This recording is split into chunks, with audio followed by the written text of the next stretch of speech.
안녕하세요. 오늘도 사연살롱을 찾아주셔서 감사합니다. 저는 40대 초반 고2, 고1 남매를 혼자 키우고 있는 돌싱맘입니다. 벌써 친정아빠가 돌아가신 지 3년이 되었어요. 그리고 이혼한 지는 2년이 조금 지났는데 시간이 참 안 가는 것 같으면서도 문득문득 빠르다는 생각이 듭니다. 다들 느끼시겠지만 내 아이 키울 때는 시간이 참 안 가잖아요.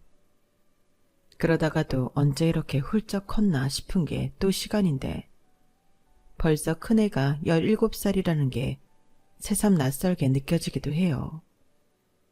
그리고 전 남편과 또 전 시어머니가 있었던 결혼 생활을 떠올리면 그 긴 시간 나는 왜 미련하게 참고 살았을까 스스로 한심하다 여기는 때도 있는데요. 저는 어릴 때 친정 부모님이 이혼하시고 홀엄마 밑에서 자랐어요. 제 아래 4살 터울 남동생이랑 같이 살았는데 엄마는 늘 바빴고 늘 불만이 가득하셨어요.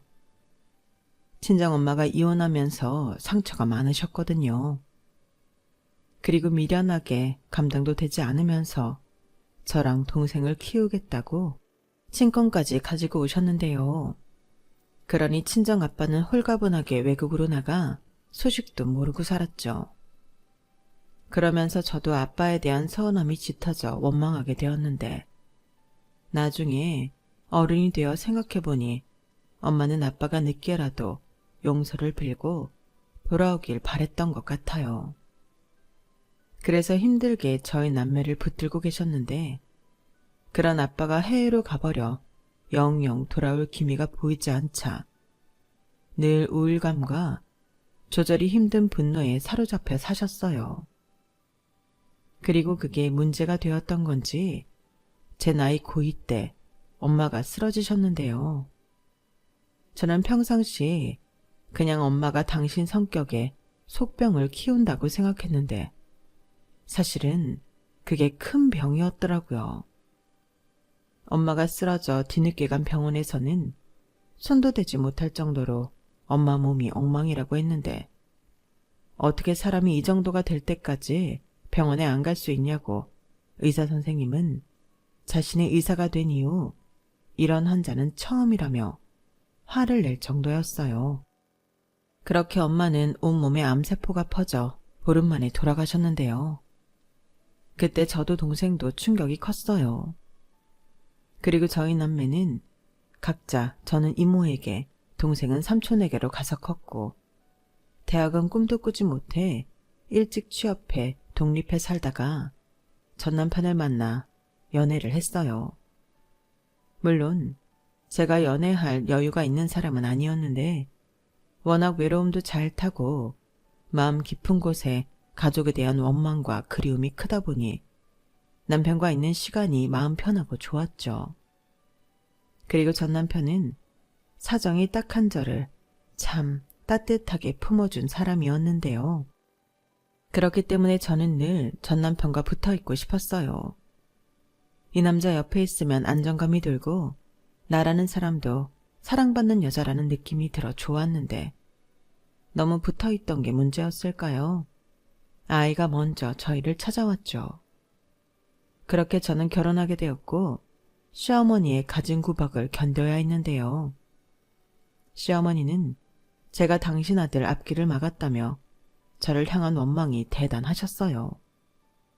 아이까지 생겼으니 결혼을 안 시킬 수 없고 제가 일부러 자기 아들 잡으려 몸을 굴렸다고 생각하시는 분이셨죠. 아, 금쪽 같은 내 아들 앞길을 저것이 지 몸 관리 제대로 못해 막았어. 내가 이 꼴을 보려고 옥이야 금이야 내 아들을 키운 게 아닌데. 하나님 아버지, 이 억울함을 어찌하나요? 이렇듯 모든 화살은 저에게로 쏘시며 저는 졸지에 앞길 창창한 사람 발목 잡은 꽃뱀 같은 여자가 되었어요. 하지만 그래도 남편은 늘 제 편을 들어주고 자기 엄마에게도 맞서며 그나마 저를 보호해 주려고 했는데요. 그것도 영원하지는 않더군요. 제가 둘째를 낳고부터는 남편 역시 하는 일이 잘 되지 않아 밖으로만 나돌았어요. 술과 도박에 빠져 인생 한방, 인생 역전 같은 허황된 꿈만 쫓았는데, 그래서 내일 저는 아이들을 위해 밤이고 낮이고 심지어 새벽까지도 일만 해야 했었죠. 아이들이 고맙게도 공부를 참 잘했거든요. 그래서 저라도 열심히 벌어 아이들 학원비와 학비만큼은 무슨 일이 있어도 해결하고 싶었는데요. 남편은 그런 속도 모르고 제가 아둥바둥 벌어오는 돈을 탐하곤 했어요. 자기가 한 방에 터뜨려 호강을 시켜준다는 거였는데 말도 안 되는 소리죠. 그래서 저는 늘 돈을 집에 두지 않았어요. 은행이 가장 안전한 곳이었죠. 게다가 혹시 몰라 카드도 만들지 않았는데요. 그렇다 보니 남편이 저한테서 돈을 뺏어갈 수는 없었어요. 그러니 늘 남편은 불만이 많았고, 작은 애가 초등학교에 들어갈 즈음에는 저도 지쳐 사내 만에 이혼도 진지하게 고민하던 저였는데, 제가 또 이혼하려고 이혼 서류를 내밀면 남편은 그제야 잘못했다고 빌고, 반짝이긴 했지만 나가서 돈도 벌어오고 노력하는 모습으로 제 마음을 흔들었어요. 그리고 남편의 그런 모습에 시어머니는 집안에 여자가 잘못 들어와 자기 아들이 기가 죽어 저러고 산다며 저를 탓하셨는데, 시어머니도 정말 지독한 사람이었어요. 자기는 힘들어서 못한다고 작은 집에 몰아준 제사를 전부 가지고 오셔서 저 혼자 다 하라고 시키셨는데요. 며느리가 저 혼자도 아니었거든요.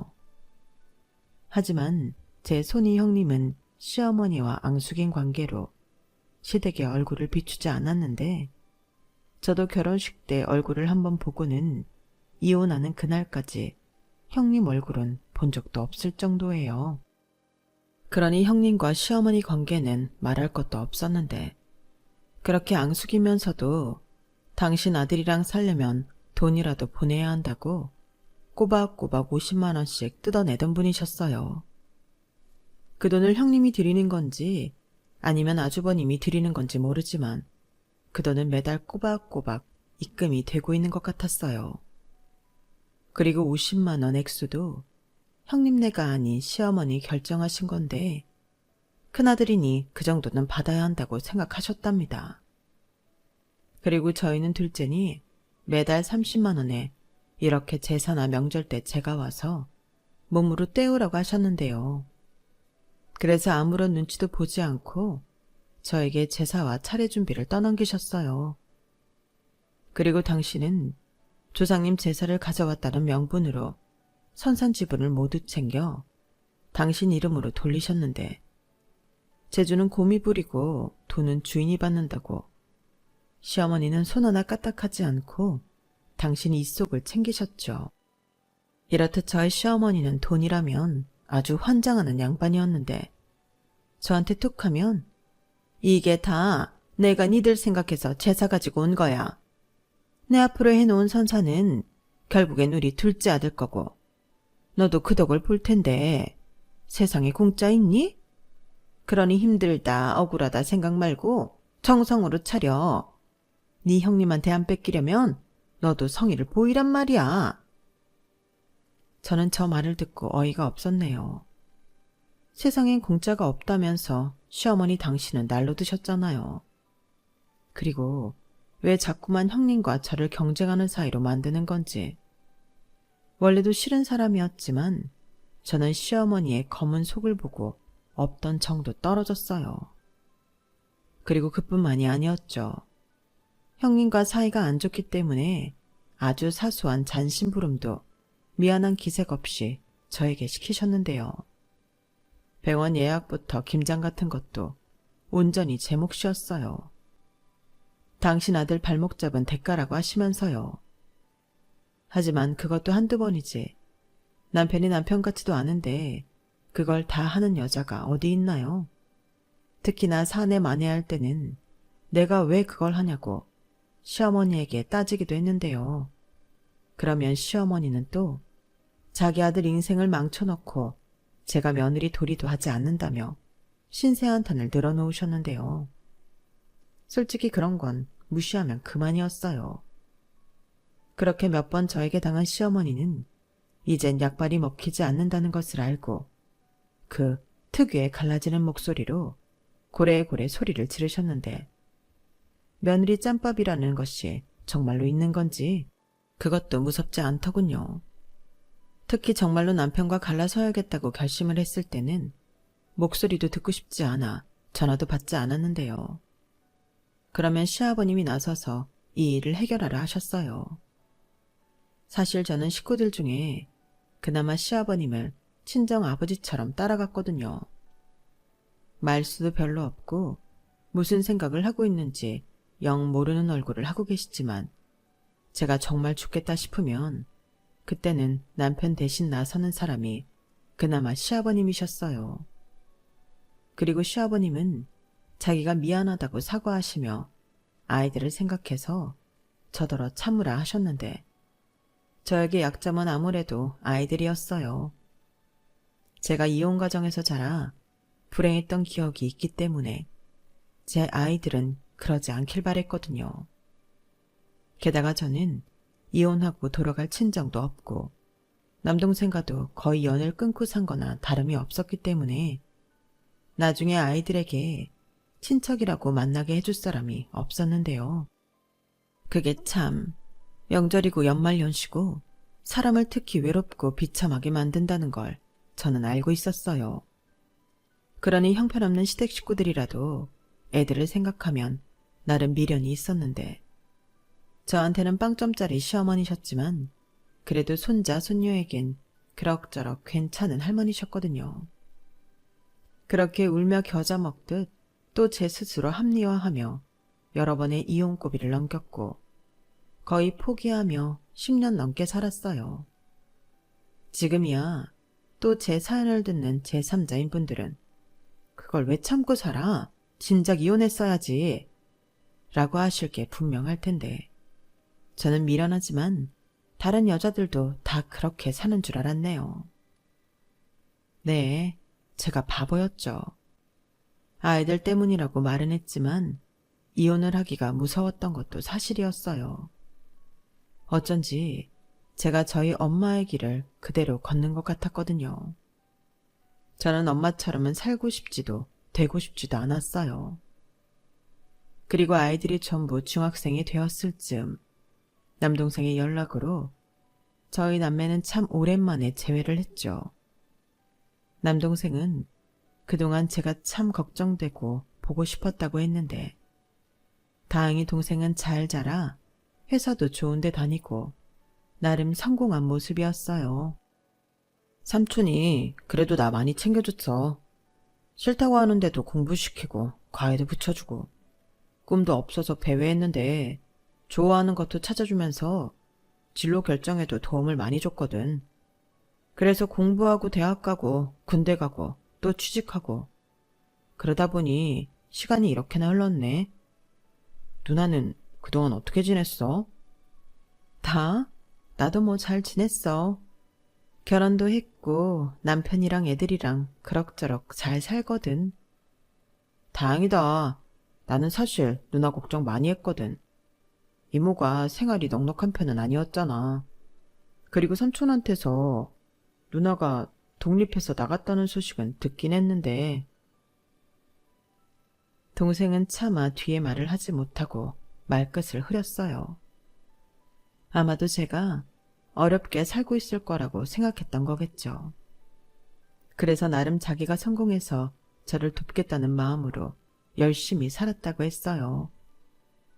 그래서 대기업 연구원으로 연봉도 꽤 높고 대출이 있긴 하지만 집장만도 했다며 도움이 필요하면 언제든 연락하라고 명함을 주는데, 그땐 기분이 참 묘하더군요.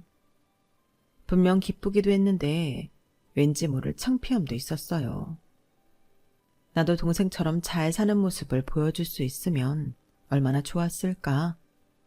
뭐 그런 한심한 생각을 했는데, 그래서 명함을 받아놓고 제가 먼저 연락하는 일은 없었죠. 그리고 동생도 그런 제가 아마도 많이 낯설고 어려웠을 거예요. 그렇게 1년인가 시간이 지나고 동생에게서 또 연락이 왔는데 그때는 이미 머릿속에서 지워진 아빠라는 존재에 대해 동생이 먼저 말을 꺼냈어요. 엄마랑 이혼하고 해외에 나가 산다고만 알고 있던 아빠는 알고 보니 두바이에서 작은 사업을 하며 살았고 현재는 몸이 많이 좋지 않아 한국에 돌아왔다고 했는데요. 어떻게 하다가 동생에게 연락이 갔나 보더라고요. 그리고 동생은 아빠에 대한 나쁜 기억이 많이 없어 기꺼이 아빠를 만나러 갔고 생각보다 몸 상태가 많이 좋지 않은 아빠의 병간호를 자처하며 저에게도 연락을 했는데 저는 썩 내키지 않았어요. 엄마가 힘들어하고 불평불만 넘어 아빠를 그리워하고 기다렸다는 걸 알고 있었기에 괜히 아빠가 미웠거든요. 하지만 동생은 누나, 그래도 우리를 낳아준 부모잖아. 아빠 상태가 진짜 많이 안 좋아. 나중에 후회하지 말고 아빠 얼굴 한번 보러 와. 애들도 데려오면 좋겠다. 라고 했는데 마지못해 저만 아빠가 입원해 있다는 병원에 갔었네요. 솔직히 아빠의 얼굴은 이제 기억조차 나지 않을 만큼 다 잊었는데 앙상하게 뼈만 남고 검게 그을린 피부를 보니 눈물이 먼저 맺히더군요. 하지만 저는 제가 왜 그러는지 저도 제 감정을 이해하지 못했어요.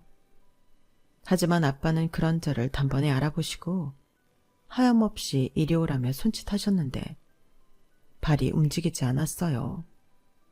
아무리 발을 떼보려고 해도 마치 누가 붙들고 있는 것처럼 움직이지 않았는데 이내 아빠는 씁쓸한 미소를 지으며 손짓을 멈추셨어요. 그렇게 저는 제 친정 식구들과 어색하고 불편한 재회를 했어요.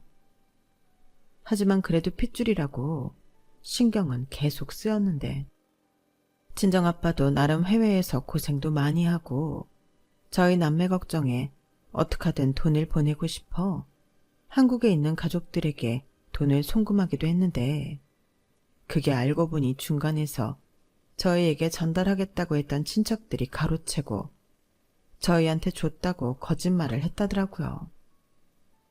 그리고 한참 지나고 나서야 엄마가 죽고 저희 남매가 헤어져 지냈다는 걸 알았는데 그때는 일이 너무 커지고 바빠 한국으로 돌아갈 수가 없었다며 뒤늦게 눈물의 사과를 하셨는데 그때 제 마음의 앙금이 풀어졌어요. 저도 결혼해서 남편과 부부 문제로 사내 만회하는데 아빠의 입장을 이해할 수 있겠더라고요. 그렇게 조금씩 우리 가족은 진짜 가족이 되어갔는데 시간은 저희 남매를 기다려주지 않더군요. 아빠는 급하게 상태가 나빠지셨는데 나중에 합병증까지 생겨 정신을 잃으셨고 그러는 가운데 기계장치에 의존해 겨우 연명하다 결국엔 저희 남매 손을 잡고 세상을 떠나셨어요. 그렇게 빈소가 차려지고 세상 불편한 장례식이 시작되었죠.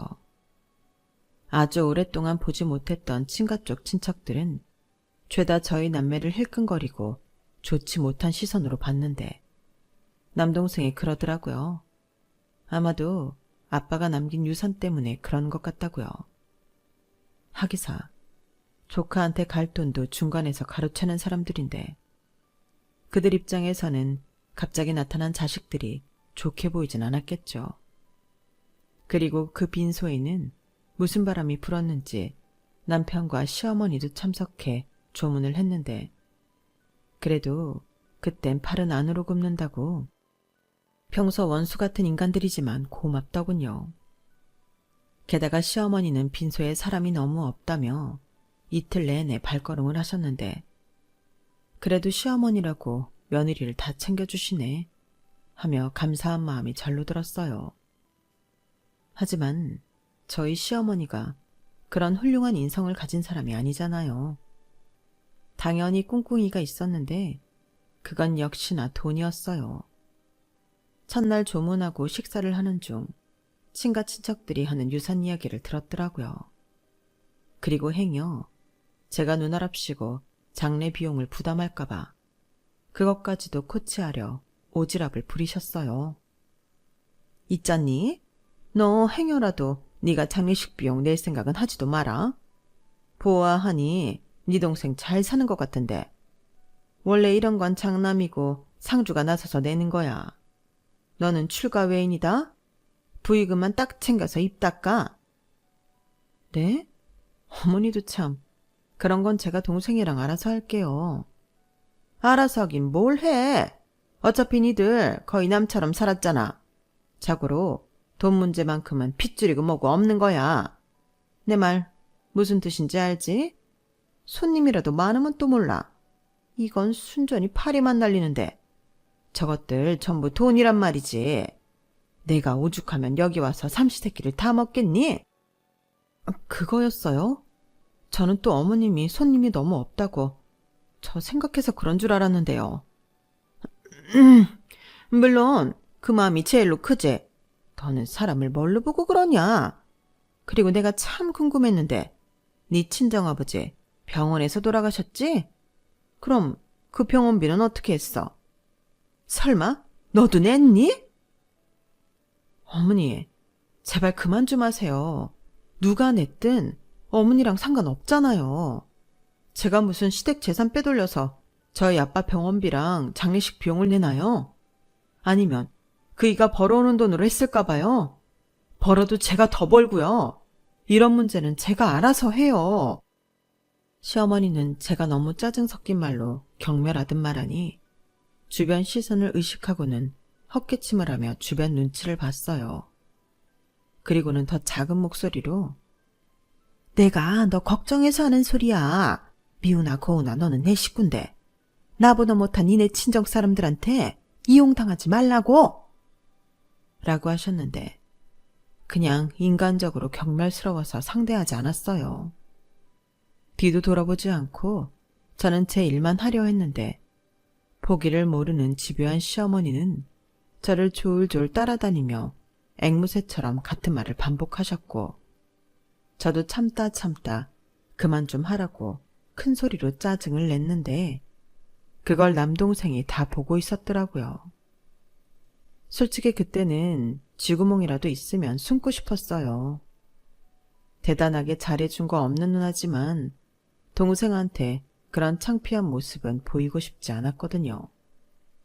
그런데 웬일로 시어머니는 제가 내는 짜증에도 아랑곳하지 않고 성질을 죽이며 저에게서 떨어지려 하지 않으셨는데요. 이윽고 궁금해 죽겠다는 당신의 본심을 저에게 이야기하시더군요.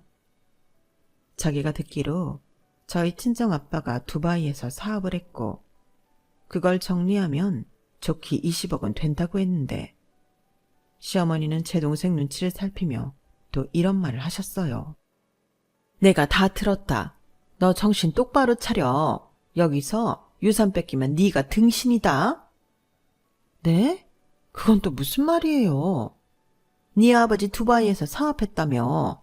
다른 가족들이 그러던데 그거 정리하면 20억은 될 거래.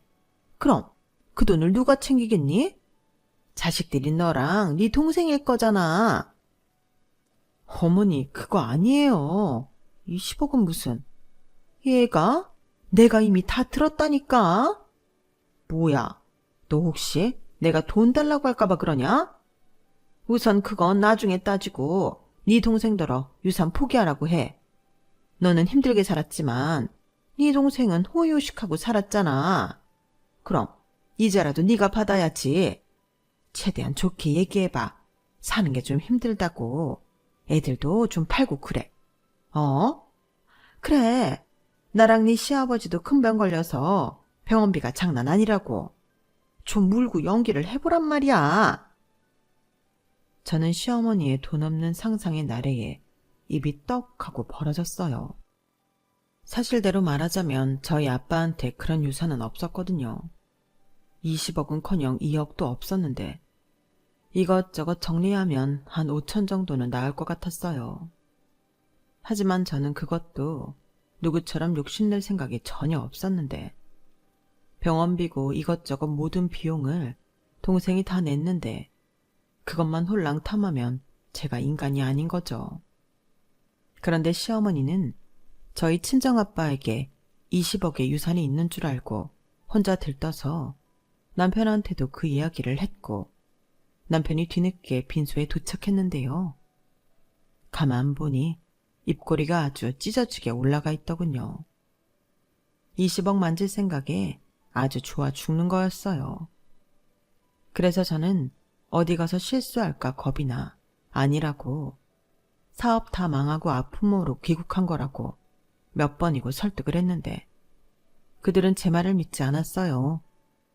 듣고 싶은 것만 듣겠다 이런 거죠. 그리고 그날 저녁 발인을 하루 앞두고 조용히 빈소에서 한바탕 난리가 났는데요. 글쎄 시어머니와 남편놈이 하지 말아야 할 말을 제 동생에게 했더군요. 아니, 나는 고생하고 산 누나를 좀 생각해 달라는 거죠. 대기업 다닌다면서요. 그럼 대학도 좋은 데 나왔을 거고 돈도 많이 벌었을 텐데 누나한테 미안하지 않아요? 내가 내 며느리가 힘들게 산 생각만 하면 가슴이 찢어져서 그래. 가슴이 찢어져요? 제가 어제 오늘 본 사돈어른은 그런 분이 아니신 것 같던데요.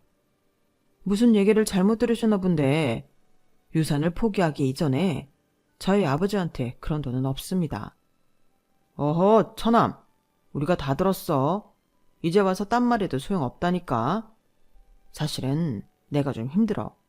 내가 잘 돼야 누나도 행복하고 처남 조카들도 잘 크고 할 텐데 여기저기 돈 문제 때문에 나 깜빵 가기 직전이야. 우리 좀 도와줘. 응? 언제 봤다고 처남 소리를. 그럼 말 나온 김에요, 매형. 우리 누나한테 좀 잘하고 살면 안 돼요? 우리 누나 너무 고생하고 사는 것 같은데 남편이면서 부끄럽지도 않아요? 뭐야? 이게 나를 언제 봤다고?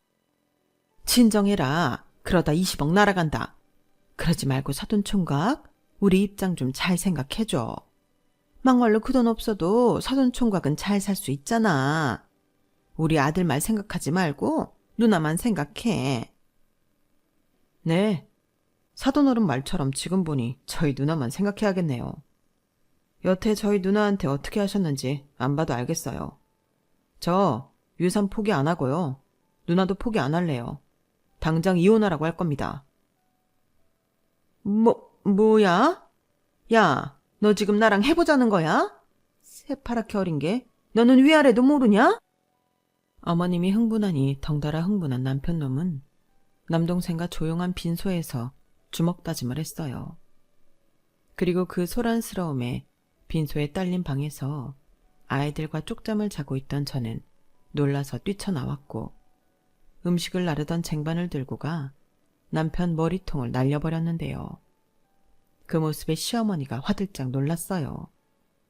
그리고는 제 머리채를 잡았고 저도 질세라 시어머니의 뽀글거리는 머리를 힘껏 잡았는데요.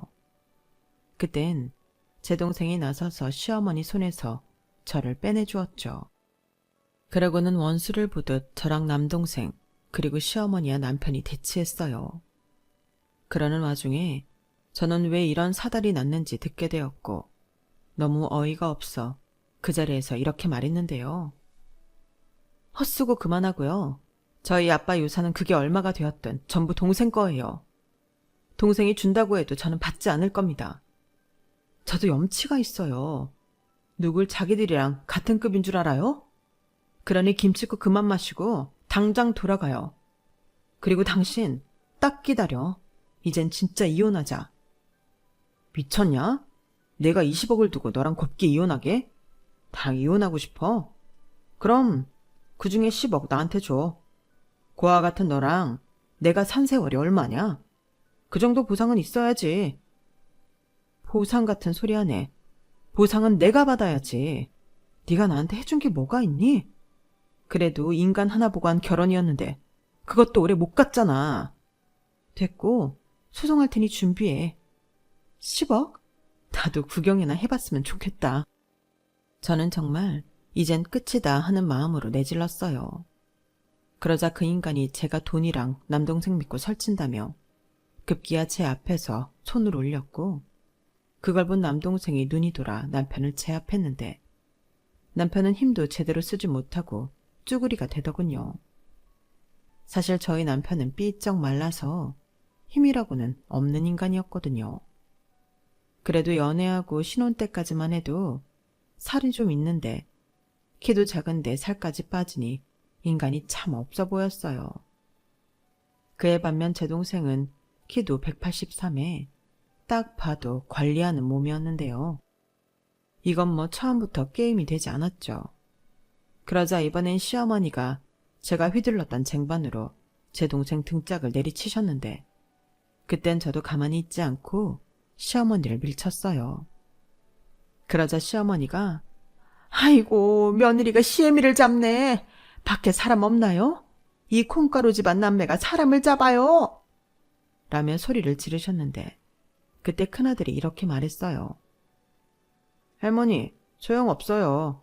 제가 아까부터 동영상 다 찍었고요. 이걸로 이제 우리 엄마 해방시켜 줄 거예요. 저는 몰랐는데 애들이 이걸 다 동영상 촬영을 하고 있었더라고요. 그리고 손주한테만큼은 잘했던 시어머니는 충격을 받으신 건지 넋을 놓고 눈만 깜빡깜빡 하셨는데요. 저희 남편은 저랑 제 동생을 폭행으로 고소하겠다고 난리를 쳤어요. 그렇게 막장 집안 싸움이 시작되었죠. 저는 동생의 적극적인 권유로 유명 로펌의 이혼 소송까지 같이 의뢰했는데 저희 아빠의 유산이 거의 없다시피 하다는 사실을 뒤늦게 한 남편이 싸울 가치도 없다며 이혼을 받아들였어요. 그러면서 돈도 없는데 남동생만 믿고 까분다며 저더러 멍청하다고 했는데요. 제가 얼마 있지도 않은 아빠 유산까지 넘기려 하니 저한테 나중에 후회할 거랍니다. 후회하고 자기를 찾아와도 소용없으니 애들 전부 데리고 자기 인생에서 꺼지라고 했는데 애비 노릇도 하지 않으려는 인간에게 저는 아무런 미련 없어 가지고 있던 거 전부 다 들고 그놈이랑 이혼했어요. 그놈은 재산 분할해야지 왜 다 가져가냐고 지랄 발광했지만 생활비도 뜨문뜨문 가지고 오고 제가 모든 걸 해결하며 살았다는 게 통장 거래 내역에 다 드러나 얼마 있진 않았지만 전세 보증금은 온전히 제 몫이 되었어요. 그리고 그놈에게 양육비 필요 없으니 죽을 때까지 얼굴 보이지 말라고 했는데요. 그때 마음을 아주 굳게 먹었죠. 무슨 일이 있어도 애들은 잘 키울 거고 저 역시 애들 옆에서 오래오래 살 거라고요. 그런데 동생이 먼저 저에게 손을 내밀었고 이제라도 같이 살자고 했는데 동생한테는 아주 오랫동안 연애를 한 여자가 있었어요. 그리고 2년 정도 후에 결혼을 할 생각인데 그때까지만 가족으로서 같이 살자고 하더군요. 그래서 저도 좋다고 했어요. 동생한테 뜨신 밥 한번 해주지 못했는데 장가 가기 전에 뭐라도 해주고 싶었거든요. 그리고 동생은 저 몰래 제 통장에 1억이라는 돈을 넣었는데요. 그 사실을 나중에 알고 불처럼 화를 냈어요. 야, 너 누나가 그런 사람으로 보여? 아님 불쌍해 보이니? 그래서 같이 살자고 하고 1억을 내 통장에 넣은 거야? 누나, 진정해. 내가 설마 그렇게 생각했겠어? 나는 그냥 누나도 그 정도는 받아야 한다고 생각해서 그랬어. 사실 나 누나가 이모네 집에서 고생하면서 사는 거 알았거든. 근데 나는 힘이 없어서 누나를 도울 수 없었잖아. 그래서 나중에 누나 만나면 준다고 모은 돈이야. 물론 그 돈이 1억은 아니고 아버지 유산 얼마 되진 않지만 똑같이 나눠야지. 누나도 딸이잖아. 그리고 나도 늦었지만 삼촌 노릇 하고 싶고. 저는 동생의 말에 눈물이 먼저 나와 더는 화를 내지 못했어요. 그리고 동생은 잘 사는 모습으로 그 돈 갚는 걸 대신해달라고 했는데 애들을 생각해 그러고 싶었죠. 그리고 제가 잘 살아야 동생과도 앞으로 자주 보고 살 수 있다고 생각했는데요. 그날 이후 제 인생은 조금씩 변했어요. 저는 동생 결혼할 때 제대로 누나 역할을 하고 싶다는 마음과 아이들을 위해서라도 저는 성공하고 싶었어요. 그래서 아주 오래전부터 꿈만 꾸던 가게를 차렸고, 제 가게는 제 꿈이 가득한 카페였는데요. 딸아이가 큰 도움이 되었어요. 원래도 손재주가 좋고 사진이며 컴퓨터며 못하는 게 없었는데 어찌나 야무지게 홍보 영상을 만들어 인터넷에 올리던지 그 덕을 아주 톡톡히 봤다니까요. 그렇게 순식간에 오픈한 지 얼마 되지도 않았는데 사람들이 몰려왔고 저는 너무 기쁘고 감사한 마음에 서비스도 주고 매 순간 친절한 응대를 했는데 그게 또 좋은 이미지가 되어 제 가게는 잘 되었어요. 덕분에 투자한 돈도 전부 뽑았고 저는 매달 1,000만 원 가까이 되는 순수익을 올렸는데 너무 바빠서 직원을 둘 수밖에 없겠더라고요. 그래서 저는 다른 것보다 인성과 인상이 좋은 직원 위주로 뽑아 지금까지도 가게를 잘 운영하고 있는데요. 이제 며칠 뒤엔 동생이 장가를 가는데 동생 신혼집에 5,000만 원을 보태줬어요. 사실 제가 받은 돈이 더 많지만 나중에 차차 더 많이 갚아줄 생각입니다. 그리고 어디서 제 소식을 들었는지 이젠 완전 거지꼴이 된 남편이 제 가게에 찾아왔는데요. 정말이지 그땐 귀신을 본 것처럼 너무 놀랐어요. 그런데 이 인간이 가게 차릴 돈이 어디 있었냐며 또 난리를 치기 시작했고 급기야 경찰서까지 가게 되었는데 이혼한 마당에 경찰서까지 가게 되다니 너무 짜증이 나더라고요. 양육비도 안 받고 위자료도 없다시피 한 이혼이었는데 이 인간들을 제대로 혼쭐을 내줘야 한다고 생각했어요. 그래서 가게 찾아와 행패 부린 걸 토대로 접근금지 신청과 피해 보상을 세게 청구했는데요. 그땐 이 인간이 사색이 되어서는 제 앞에서 무릎을 꿇고 살려달라고 빌었어요. 자기가 정말로 빚 때문에 실형을 살게 되었다며 그것만이라도 해결해달라고 사정을 하는데 애들을 생각해. 아무리 못난 아빠라도 아빠가 전과자면 애들한테도 좋을 게 없지. 애들 시집장가는 제대로 가겠어? 아빠가 전과자인데 자기도 그 서러움 잘 알잖아. 이딴 말을 입에 담아 제 속을 뒤집어 놨어요. 그래서 그딴 걸로 내 새끼 인생 안 망가진다고 또다시 나타나 내 인생 방해하면 그땐 지금보다 10배 배상금을 청구하겠다고 했는데요. 그러자 그 인간은 난데없이 저를 사랑하고 있다며 합치자고 했어요. 사실은 그 말을 하고 싶어서 찾아온 거라며 딸애가 만든 가게 홍보 영상을 봤다고 하더군요. 그리고 시어머니도 얼른 저를 다시 데려오라고 성화를 부렸다고 했는데요. 기가 막히고 어이가 없었어요. 그렇게 구박하고 못살게 굴더니 이젠 제가 돈 좀 버는 것 같으니까 저를 어쩌지 못해 모자가 안달이 났더라고요. 그러면서 슬쩍 장인어른 유산이 사실은 좀 있었던 거지? 그러지 않고서야 어떻게 나랑 이혼하자마자 카페를 차려서 대박이나? 하는데 시원하게 그놈 급소에 발차기 해주었어요. 입만 열면 사람을 기함하게 만드는데 내 소원은 네 면상 안 보고 사는 거라고 말해줬네요.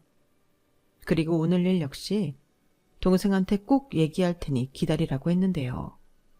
그때 저희 아빠 장례식장에서 제 동생한테 제압당하고 꼼짝을 못하던 놈이라 그런지 아무 말도 하지 못하더군요.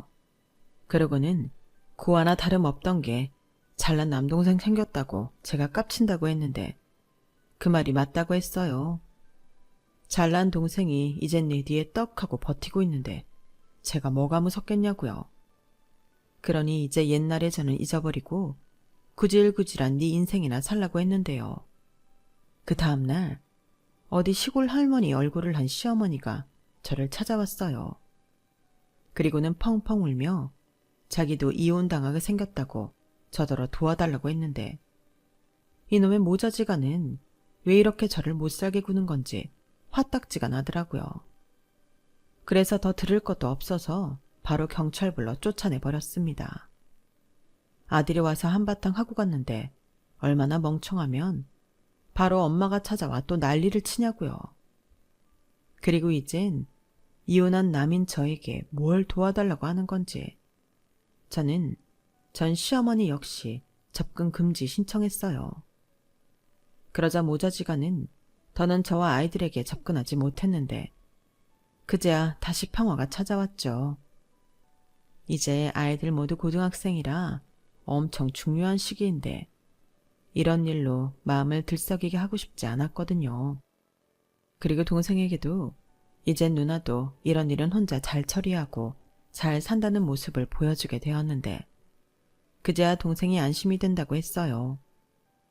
그래, 이젠 누나 걱정하지 말고 네 와이프만 위하고 행복하게만 살아. 애기 낳으면 내가 애기도 봐주고 더 잘해줄게. 아니야. 무슨 누나가 우리 애까지 봐. 우리 애는 우리가 봐야지. 그냥 누나는 지금처럼만 내 옆에 있어줘. 누나가 있어서 얼마나 다행인지 몰라. 나한텐 누나가 엄마잖아. 우리 다시는 헤어지지 말자. 동생은 다 컸지만 저에겐 아직도 헤어지기 전에 어린 동생이었어요. 그리고 저는 기꺼이 엄마 같은 누나가 되어줄 생각인데요. 저 역시 동생에게 마음의 빚이 있기 때문에 앞으로 죽을 때까지 저는 동생이 원하는 누나가 되어 줄 생각입니다. 물론 올케에게도요. 올케도 참 좋은 사람이에요. 마음이 얼마나 예쁘고 행동 하나하나에 배려가 있는지 둘을 보면 선남선녀가 따로 없다는 생각이 절로 듭니다. 그리고 꼭 바라건대 누구처럼 초심을 잃지 않고 지금 마음 그대로 백년해로 했으면 좋겠어요. 언젠가는 저에게도 인생길을 같이 걸을 친구 같은 누군가가 나타나 주겠죠.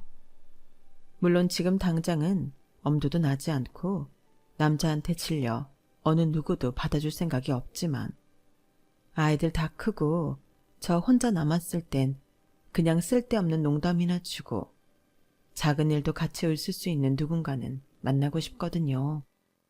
아마도 그때쯤이면 저도 사람 보는 눈이 생겨 좋은 사람과 그렇지 못한 사람을 구별할 수 있겠죠. 꼭 그런 안목을 가진 사람이 될 수 있도록 앞으로 노력하며 살겠습니다. 일단은 아이들이 원하는 인생을 살 수 있도록 도와주는 그런 능력 있고 지혜로운 엄마가 되려고요. 그리고 다행히 아이들이 큰 사춘기의 파도도 없이 지금까지 잘해주고 있는데 부디 저희 아이들이 무슨 일을 하든 행복한 어른으로 성장할 수 있도록 응원의 말씀 많이 부탁드립니다. 저 역시 그 응원을 원동력 삼아 열심히 살아볼게요. 지금까지 제 사연 들어주셔서 대단히 감사합니다. 힘든 때도 많지만 열심히 살아가는 다른 분들의 사연을 들으며 힘을 많이 냈어요. 제 사연도 어느 누군가에겐 그런 힘이 될 수 있길 바라며 저는 이만 물러나겠습니다. 항상 건강하시고요. 행복한 날만 가득하시길 진심으로 소망합니다. 안녕히 계세요. 여러분, 사연 댓글에 응원과 현명한 조언 부탁드려요. 좋아요와 구독은 저에게 큰 힘이 됩니다. 오늘도 좋은 일 가득하세요.